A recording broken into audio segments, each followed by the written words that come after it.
we are live. Welcome to the Empowerment Hour podcast. We missing Young Miller right now, but he'll be on the next one. Um, we got a special guest. How you doing? I'm good. How are you? I'm doing good. I appreciate you for coming on the podcast. Yeah, thanks for having me. Hi everyone. My name is Yan. I go by call her underscore Yan on all social media platforms. Right. There's a couple things that you do. You don't just do one thing. You're an actress, author, and a digital creator. Um, when did it spark to you? Like, when did you realize the moment like this is was your calling? It all started, I will say about 5.5 years ago, almost six at this point. Once I had got out of a relationship and I started posting every day. And from there, I started building an audience. And when I started building that audience, it was just like, what's going on? That's where the digital creator journey started. That's where my fitness journey started. The digital creator kind of encompasses a lot of different things. So it's fashion, fitness, lifestyle, and motivation. So when I started doing a little bit of more of that, of posting and stuff like that, and started building an audience across like multiple platforms, that's when it started dawning on me like, wow, this is cool. But I was still working like a full time job at the time. And I will say at the top of this year is when it really all set in stone for me. I was terminated from my job and I started writing a book, and that's where part of the author comes in at. I have a cookbook as well, but it wasn't as official as writing this book. But then after that, that's when I got into acting literally this year. And then that's where the life coaching came in at as well as I was developing my new book. I would say like 6 years ago, yes, like I knew who I was, but I would say this last year, I really became who I am today. Right. So it took you said six years to actually become who you really are. Yeah, and I mean, and it took time to like develop and cultivate, and I attribute a lot of it to my relationship with God too.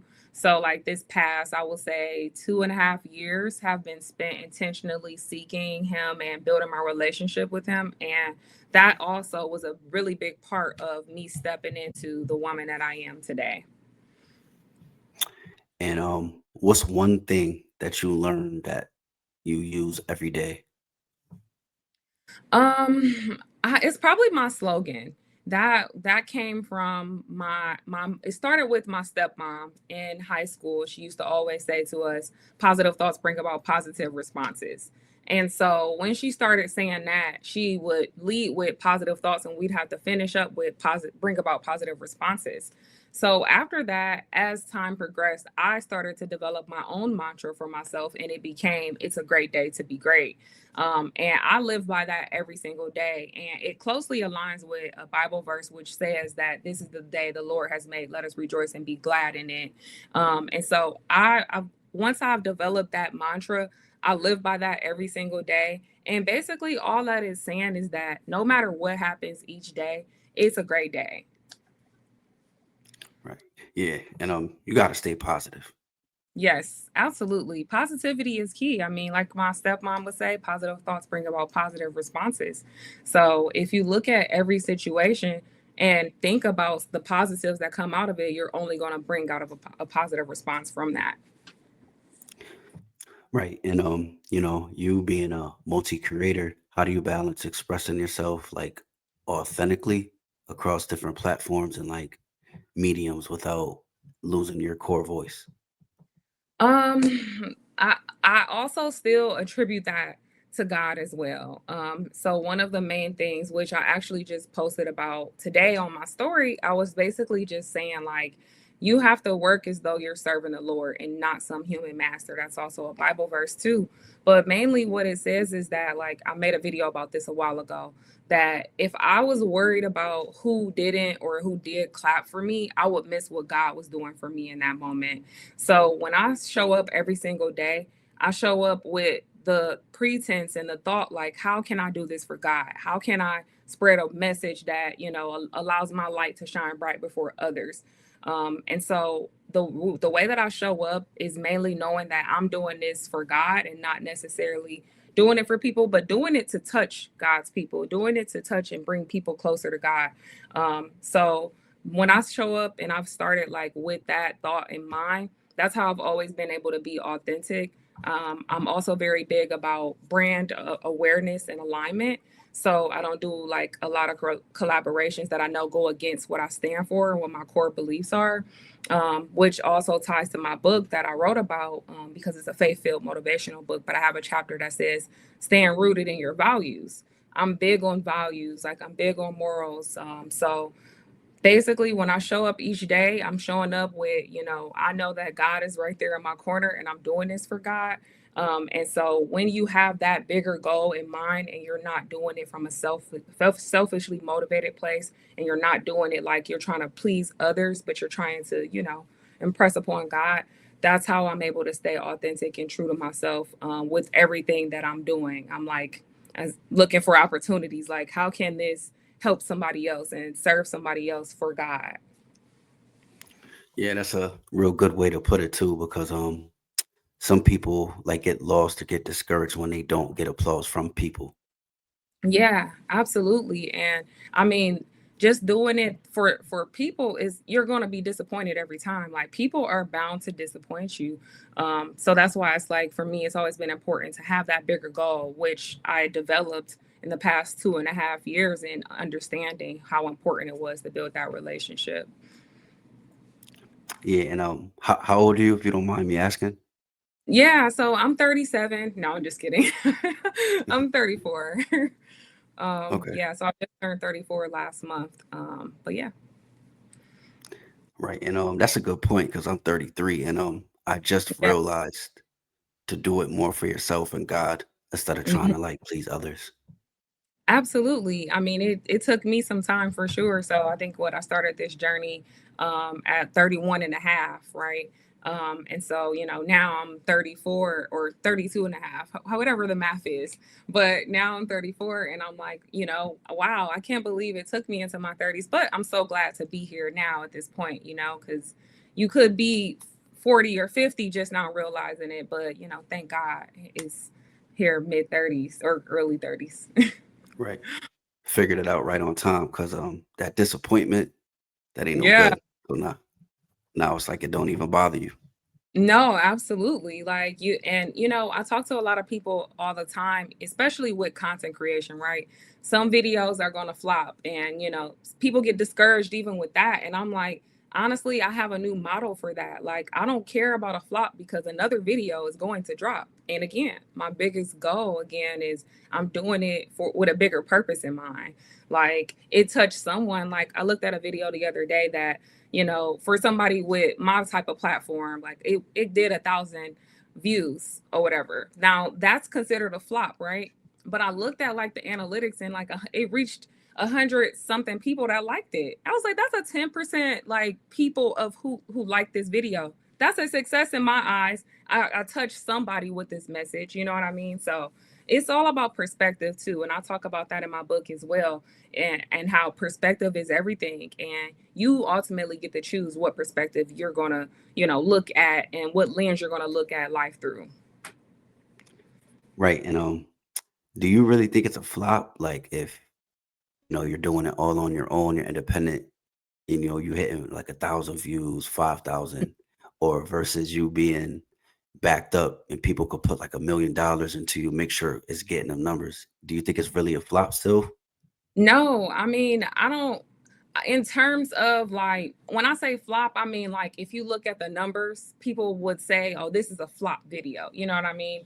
To me, Yeah, I don't flop at all. Like, I mean, as long as it's touching some people, because like I said, my goal is always doing it with God in mind. Like, it touched some people, like this amount of people seen it. That's good enough for me. Like, it still reached someone. So I don't really consider a flop honestly, because if it doesn't reach as many people, I know it reached the people that it needed to reach. right. And eventually it'll reach more people. Hmm. And them thousand people, that could be like one person in each different country. Yeah, exactly. And so I've had the videos, that do those thousands. I've had the videos that do millions of views or whatever. But yeah, I mean, I don't think I've ever had a goal of like I want to go viral. I want to be this viral sensation all the time. No, it's never been that. Because I've had that bigger goal in mind, and as long as it's touching some people, and like you said, it could be somebody in different countries, and that's great to me too. Like it's it is a numbers game, and it's all about what you're doing it for. And I don't know. I just work, like I said, as though I'm serving the Lord, and it makes it for a great experience for me. Right. That's a good one. And you being an actress, like, do you just do the acting part, or you're behind the scenes with like writing out scripts and stuff like that? So I am just acting now, but I mean I do a lot of script writing with my content creation. Funny enough, so I mean I could see where that may in the future possibly cross over. But right now I'm very new to acting, so I'm cast as Queen on this show called Almost Famous, which is set to premiere in February. So I'm very excited about that. Being able to see myself like in a role that I had never done before. But yeah, I'm just acting, and you'll see the progression of my character over the course of that series, and how I've developed over the time. Because like I literally just got through into it, and like it was one of my friends. His name's Dion Stubbs. He's the one that's like producing the show, and it's basically centered around him and his life. And so he called me up one day and he was like, "Hey, have you ever acted before?" And I was like, "No." He's like, "I'm writing you in this script. I think you'd be great for it." So it's so funny how it just happened. But yeah, it's all new for me. But I was surrounded around a bunch of great actors and actresses who I was able to see like them, what they were doing, and quickly learn like more things and how to be better. But there's a lot of them on there that also like do some directing as well, and like they even will step in and say things about behind the scenes or what they see from me. So right now just acting, but also learning as I go. Right. And that must have motivated you something crazy being in like a different space, Yeah, different it creators. definitely did. Yeah, and that, like you said, like the creators, like the creative space is so great, right? Like I think being a creative, and that's the one thing I always wanted to show for my platform is like, everybody was always like niche down, and I never believed in having a niche. Like I will say, I'm at the point where I am the niche. You know what I mean? So like, there is no limit as a creative. Like you sometimes go to sleep at night or lay down at night and you're like thinking about all these other million things that you can do. So when I stepped into acting, it was just like, wow, I can act. I can remember a script. This is cool. Right. Yeah. And do you come across people that like is like, nah, I don't act. Why you acting? Why you trying something new? That's mad annoying, isn't it? No, so surprisingly, if they have thought that, they haven't said it to me directly. And I Okay. think it's because I built my platform to be what it is, where I don't box myself in. Like over the summer, I decided I had a friend who's a golfer and I went golfing with him. So like my content's very random. It's very different. So I think that people love it and that's why they follow me now these days because they're like, what is Jan up to today? Like, what is she doing today? Today I dropped a video. I just was like window shopping in World Market or whatever. Like I just do random stuff. So I think now people see like how I'm moving and that this is just what I do. That is kind of expected for them. Like now they're like, okay, what's next? Like what else are you gonna do? So I haven't had really a lot of naysayers or at least anybody who has said it to me directly to try to deter me from what I was doing. Now I will say after I lost my job, though, a lot of people did question, like, well, what are you going to do? Like, what's next? And for me, it was like, I'm trusting God on this journey. I feel like it's bigger than me right now. You know what I mean? So I have had that come up a lot where people were like, well, what's next? Like, are you looking for a job? What are you doing? And I'm like, I trust God. I'm working on a lot of different things. So, yeah.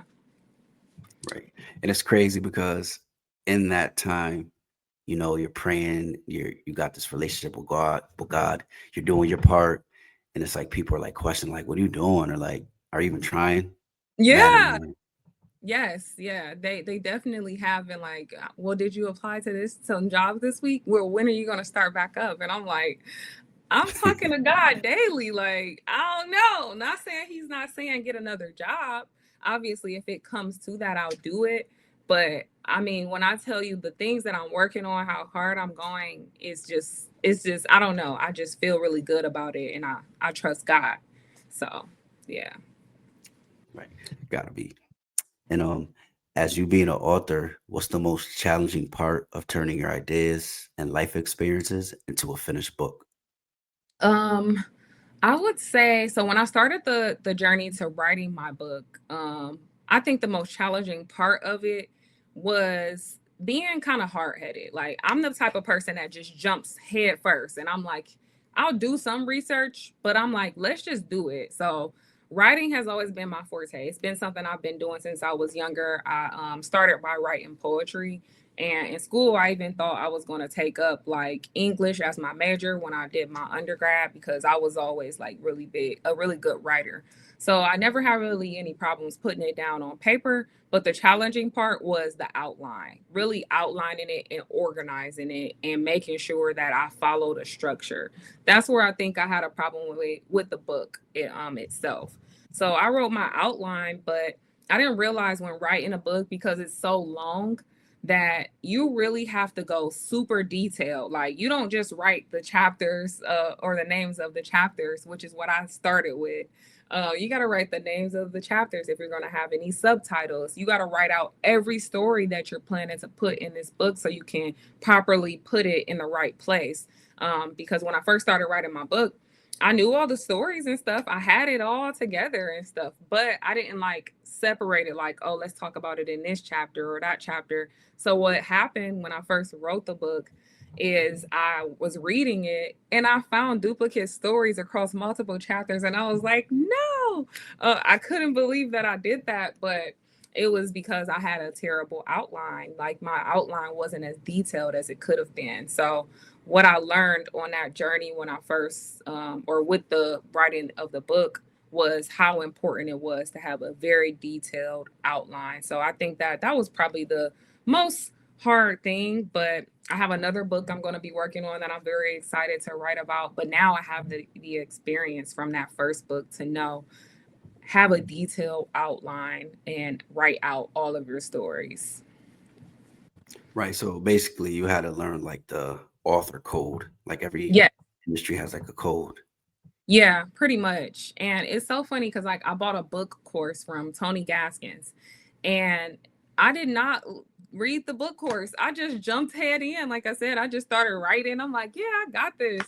And I ended up going back and reading the book course and he literally put that in there. Like the outline needs to be this. How long is it gonna be? And I was like, oh my gosh, this is all here, but I'm being hard headed and not paying attention and just trying to jump head first. But yeah, that was definitely a part of the author code. Right. Super important. Hmm. Um, what's one thing that you haven't done yet with your brand that you want to do? Um, one thing that I haven't done yet, I would say host an event. That's the one thing I haven't done. And it's so funny. I went to this like really beautiful event the other day. And it's by her name is Courtney. Her page is Stay True to K. And so she hosted a like women empowerment event. It was very beautifully done. And I was explaining to her how I was so inspired walking out of there. And I'm ready to possibly start planning, not possibly, I'm ready to plan my book signing event or my book meet and greet. So I haven't done an event like for my brand. That's the one thing that I will say that I haven't done. So 2026, I'm planning to do more events. And yeah, it's an exciting thing, and it's funny because I love events. I just don't like the logistics of events. Like I think they can be very stressful, and I'm not a perfectionist by any means, but I am very particular about how it has to go. So I would say that that's the one thing I want to do for 2026 is really like, you know, have more events, have more people come out, have more people be able to meet me in person. And also that'll encompass like my book signing and stuff like that. So people can really actually get to meet me because I'm at the Browns games and stuff, right? And like people recognize me from that. And like oftentimes I always hear like, "Oh, I missed you," or "I want to see you there," and they never get to see me. So I'm like, I should probably just do an event. So that's what's on 2026 of something I haven't done yet that I plan to do. Right. Big things coming this year. Yes, indeed. Yes, indeed. So the only way to go is up, right? Right. And once again, I really appreciate you for taking time coming on the podcast. Um, Yeah. before we go, you got a movie coming out, your book's out, you got some content out. One more time, where could we watch the movie and when is it coming out? Almost Famous, right? Yes, so Almost Famous is a TV series, and so My we bad. actually no worries. We haven't actually announced where it'll be on yet, but stay tuned because that'll be announced at the start of January. But we're hoping for some of course, like a really big streaming platform, of course. And so my book, you can go to my website and get that. That's on at callheryan.com. Well, not at, but www.callheryan.com. And then, of course, you can find me on social media on every single platform at call her underscore Yan. And so, yeah, I think I touched base on all of them, right? Yeah. And Okay. one more thing before we go. What's one uplifting inspiration uh message that you can spread for? Um, So I would tie it back to my message of the day, which is, or my slogan that I use every day, which is, "It's a great day to be great." And so again, as I was saying earlier, what I want people to understand when I'm using this slogan is that no matter what happens throughout the day, there's still something to be thankful for. I often find myself saying, "I'm just happy," or "I'm just thankful." Because I got another day. And what that means is that God still has a plan for our life, right? He still has us here for a reason because he can call us home anytime, but he hasn't yet. So when I say it's a great day to be great, I just want everybody to understand that no matter what happens, there's still something to find the greatness in. So be great and understand that that's more than enough to be thankful for. Yeah, that's a good one right there. We got to do a part two soon. Yeah, absolutely. I'm down. So whenever you want to circle on a part two, we can. Yeah, I'm like trying to do more like podcasts and stuff like that. So definitely down to do it. I definitely appreciate it. I'll keep in touch. Thank you so much. Thank you for having me, and I hope you have the most amazing day ever. You too. All Peace. right. Bye bye.